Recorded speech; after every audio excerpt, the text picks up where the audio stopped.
Bonjour à tous les passionnés d'astrophysique, de cosmologie, de relativité générale et de physique quantique. Bonjour aussi et surtout à toutes les personnes curieuses, à celles qui s'interrogent, qui ne voient pas le ciel petit parce qu'elles le regardent du fond d'un puits, et bonjour à celles pour qui chaque réponse est une nouvelle question. Dans cette vidéo, je vais vous présenter le premier chapitre d'un livre que j'ai achevé en décembre dernier, après 6 années de travail acharné. Intitulé L'écume de l'espace-temps, il est consacré aux diverses théories de la gravitation quantique et représente en quelque sorte l'aboutissement de 40 années de recherche sur les mystères de l'univers qui m'avaient conduit à explorer successivement les énigmes des trous noirs, du Big Bang, de la topologie cosmique et autres mystères de l'univers. Le livre devait initialement paraître ce printemps aux éditions Odile Jacob, mais avec les événements que nous subissons tous, il ne sortira pas avant l'automne, ce qui me rend évidemment un petit peu impatient, car il est, je pense, d'une brûlante actualité, du moins en ce qui concerne nos tentatives actuelles de comprendre le monde physique à son échelle la plus fondamentale. Alors en attendant sa parution, je vous invite à en découvrir quelques facettes. Alors j'espère que ma récitation ne vous sera pas trop pénible, et si j'ai de votre part des retours positifs, eh bien je poursuivrai avec quelques autres extraits. On va commencer aujourd'hui avec un chapitre intitulé La libre invention de la gravitation quantique, qui livre en quelque sorte le programme général de l'ouvrage.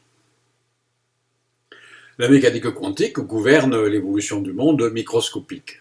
Elle décrit les interactions locales entre des particules élémentaires supposées ponctuelles au sein d'une géométrie de fond fixe, l'espace-temps plat de la mécanique newtonienne ou de la relativité restreinte, espace-temps dit de Poincaré-Minkowski, car décrit pour la première fois non pas par Albert Einstein mais par Henri Poincaré en 1905 et Hermann Minkowski en 1908. Alors certaines des implications de la physique quantique heurtent le sens commun. Les résultats des mesures ne peuvent être calculés qu'en termes de probabilité. Les particules présentent un double comportement ondulatoire et corpusculaire. Position-vitesse et temps-énergie sont liés par des relations dites d'incertitude. Les systèmes intriqués sont non séparables, etc., etc. Cependant, ces développements, dans la première moitié du XXe siècle, ont conduit à la théorie quantique des champs, qui fournit une description des interactions électromagnétiques, nucléaires faibles et fortes, au sein de modèles appelés respectivement électrodynamique quantique, théorie électrofaible et chromodynamique quantique, le tout aboutissant à ce qu'on appelle modèle standard de la physique des particules d'une très grande efficacité. Les succès technologiques de la mécanique quantique, comme les lasers, les transistors, les supraconducteurs, etc., ne se comptent plus. À l'échelle astronomique, les effets quantiques ne jouent pourtant aucun rôle et la physique se réduit à sa version classique, c'est-à-dire non quantique. En particulier, la gravitation règne en maître. Elle est décrite par la relativité générale, qui est une théorie géométrique de l'espace-temps, modélisant la gravité non plus comme une force agissant dans un espace de fond fixe, mais comme une courbure locale de l'espace-temps, dont la valeur se modifie en chaque point lorsque la matière se déplace. Elle aussi a montré une remarquable efficacité dans la description des phénomènes astrophysiques et cosmologiques, expansion de l'univers, lentilles gravitationnelles, trous noirs, ondes gravitationnelles, etc., etc. Face à ces deux domaines, aux échelles et aux cadres de pensée bien distincts, que par abus de langage on nomme communément l'infiniment petit et l'infiniment grand, alors qu'en réalité rien n'est infini en physique, eh bien le physicien peut adopter une attitude schizophrénique sans perdre de son efficacité explicative. Selon qu'il traite de phénomènes à petite ou à grande échelle, eh bien, il applique soit la théorie quantique, soit la théorie relativiste. Si cette stratégie est tout à fait appropriée sur le plan pratique, elle n'est pas forcément satisfaisante sur le plan conceptuel.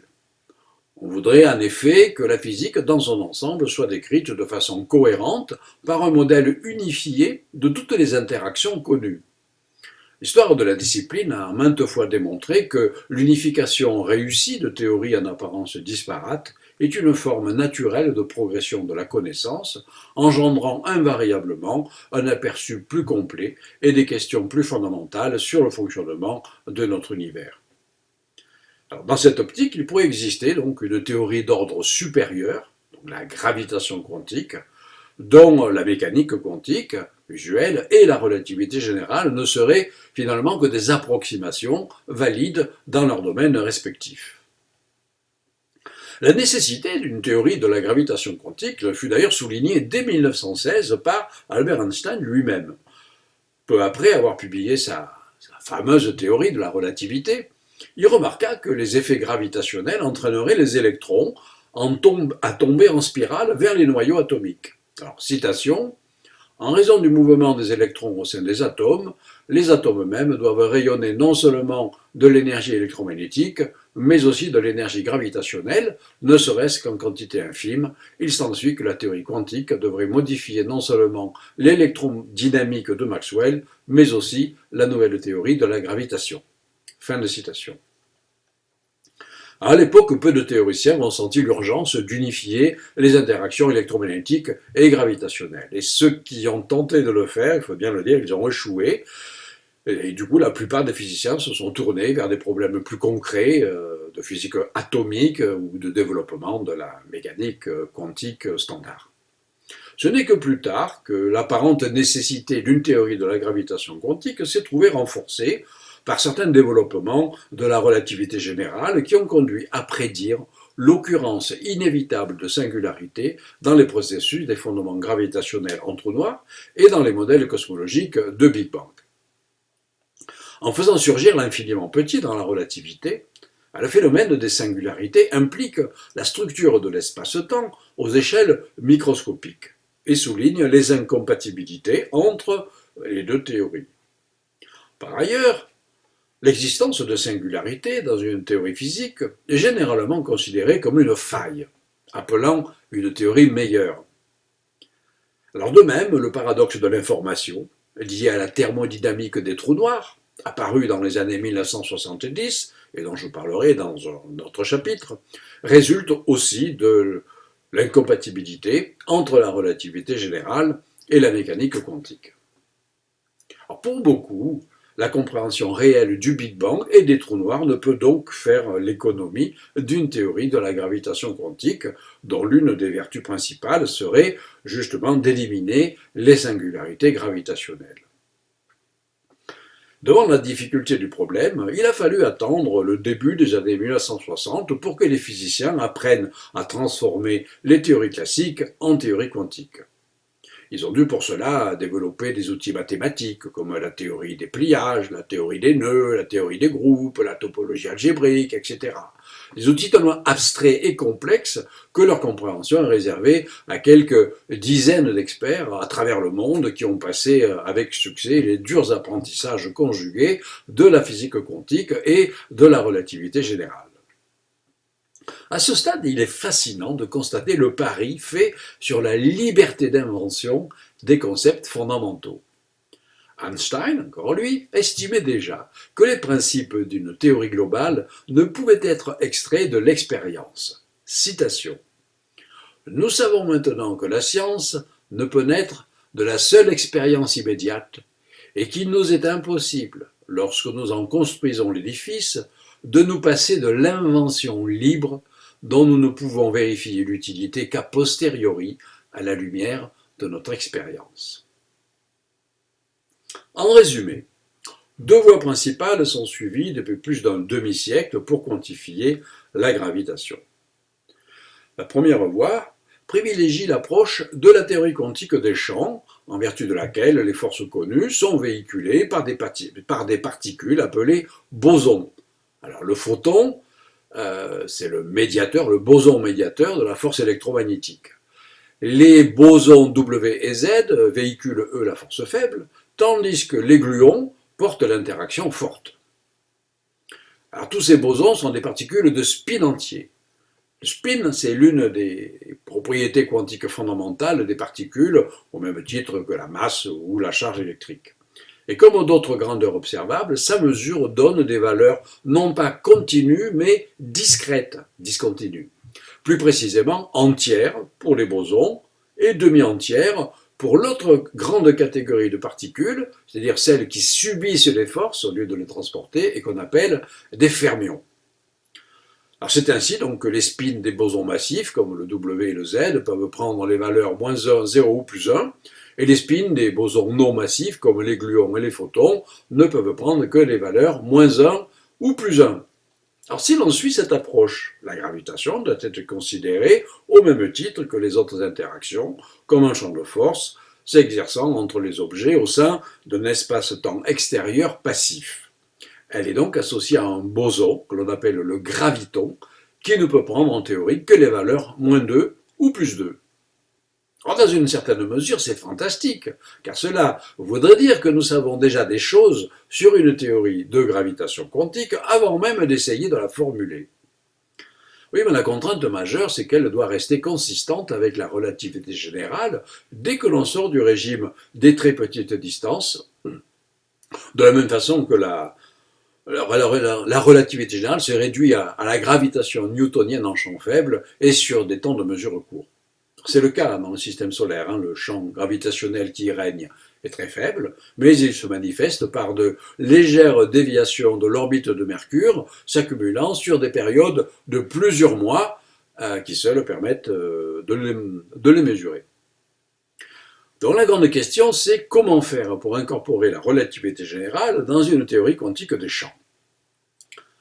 Dans une première approche, datant de la fin des années 1960, les physiciens se sont dit qu'ils pourraient quantifier le champ de gravitation en utilisant finalement la même technique qui avait si bien marché pour les trois autres interactions du modèle standard, en l'occurrence ce qu'on appelle la renormalisation.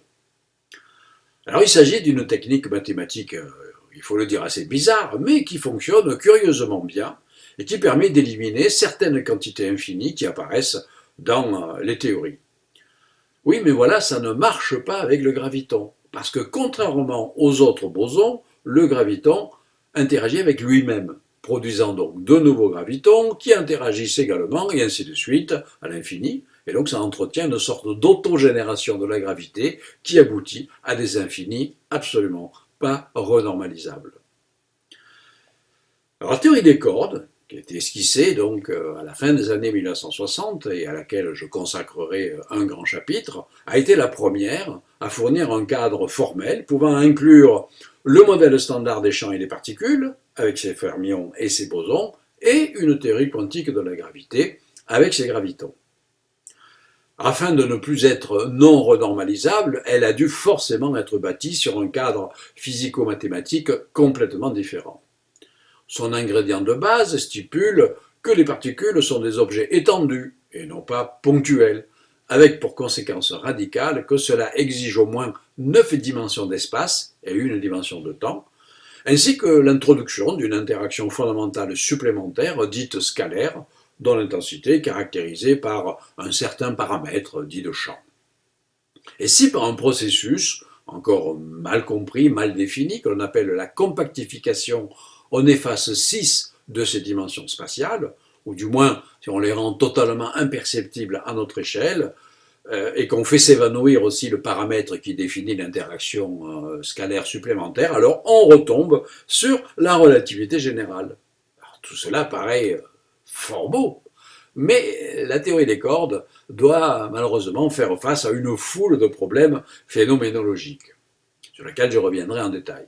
Alors l'un d'eux, c'est la prédiction d'un grand nombre de nouvelles particules, comprenant toutes les particules dites supersymétriques, dont aucune n'a jamais été trouvée, alors que normalement elles devraient être accessibles lors des expériences de haute énergie actuellement effectuées au CERN. Ensuite, prétendant se passer des paramètres libres qui plombent le modèle standard des particules, la théorie des cordes les remplace par un problème encore plus délicat. Elle offre en effet au moins 10 puissance 500 solutions possibles, chacune se rapportant aux diverses valeurs moyennes de l'énergie du vide associées au champ des cordes. Et il n'y a aucun mécanisme pour distinguer entre ces innombrables solutions. L'approche cordiste a néanmoins rassemblé l'essentiel des efforts théoriques des 40 dernières années, abusant même, il faut le dire, de sa position dominante. Ses principaux fondateurs ont en effet obtenu les postes académiques les plus importants dans le domaine de la physique théorique et ils ont fait travailler leurs étudiants sur le sujet. Si bien que, en dehors de la théorie des cordes, il n'y a eu pendant longtemps point de salut pour un jeune chercheur soucieux de s'attaquer au problème fondamental de l'unification.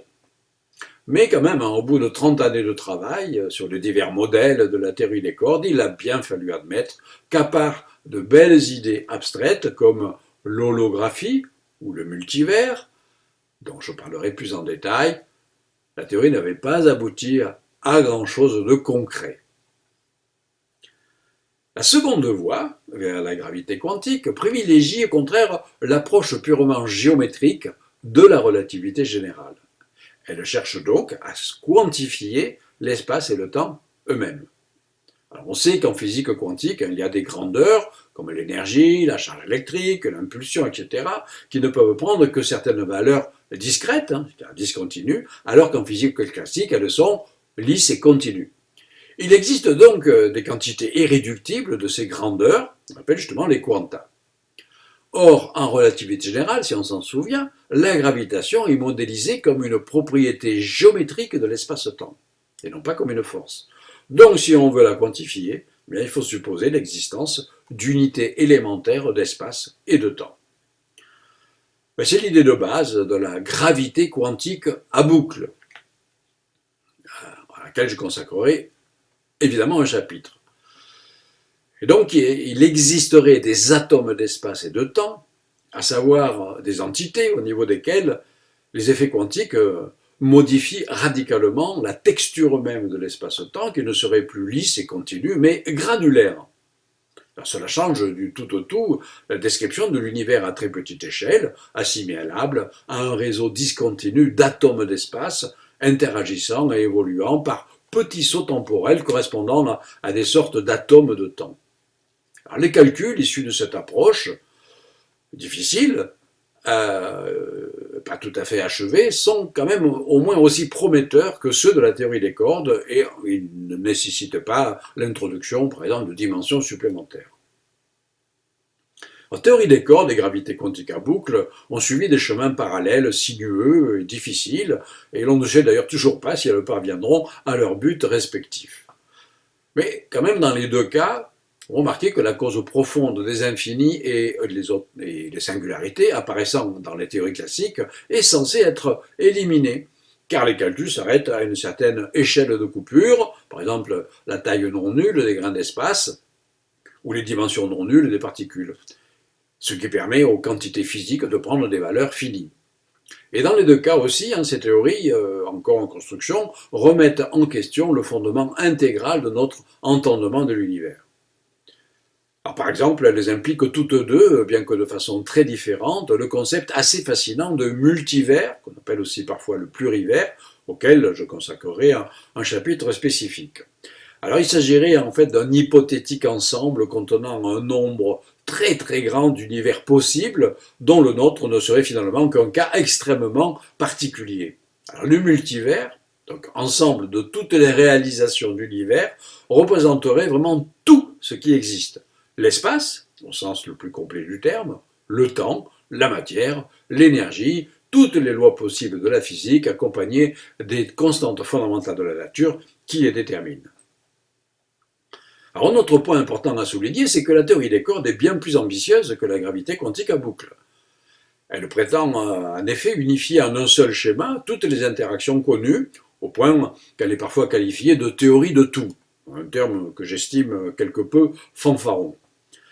Les gravités quantiques à boucle n'a rien à voir avec un tel projet. Elle n'inclut pas l'électromagnétisme ni les deux forces nucléaires. Elle cherche seulement à décrire les aspects quantiques de la seule interaction gravitationnelle, en quantifiant donc l'espace-temps, qui en est le cadre, et la manifestation, ce qui est déjà extrêmement difficile en soi. Alors, comme on a déjà beaucoup écrit pour le grand public sur la théorie des cordes, à un degré moindre sur la gravité quantique à boucle, en fait, ce qui m'a le plus motivé pour écrire ce livre, c'est qu'il existe d'autres approches pouvant aussi conduire à une théorie de gravitation quantique. Alors elles sont évidemment moins développées que les deux susmentionnées, on en parle moins, mais elles ouvrent chacune à leur façon des perspectives vraiment originales. Alors parmi elles, je citerai les ensembles causaux, en anglais on dit les causettes, la gravité à sécurité asymptotique, les triangulations dynamiques causales, la gravité émergente et la géométrie non commutative, peut-être d'ailleurs ma préférée. Chacune d'entre elles aura droit à un chapitre spécial dans mon livre.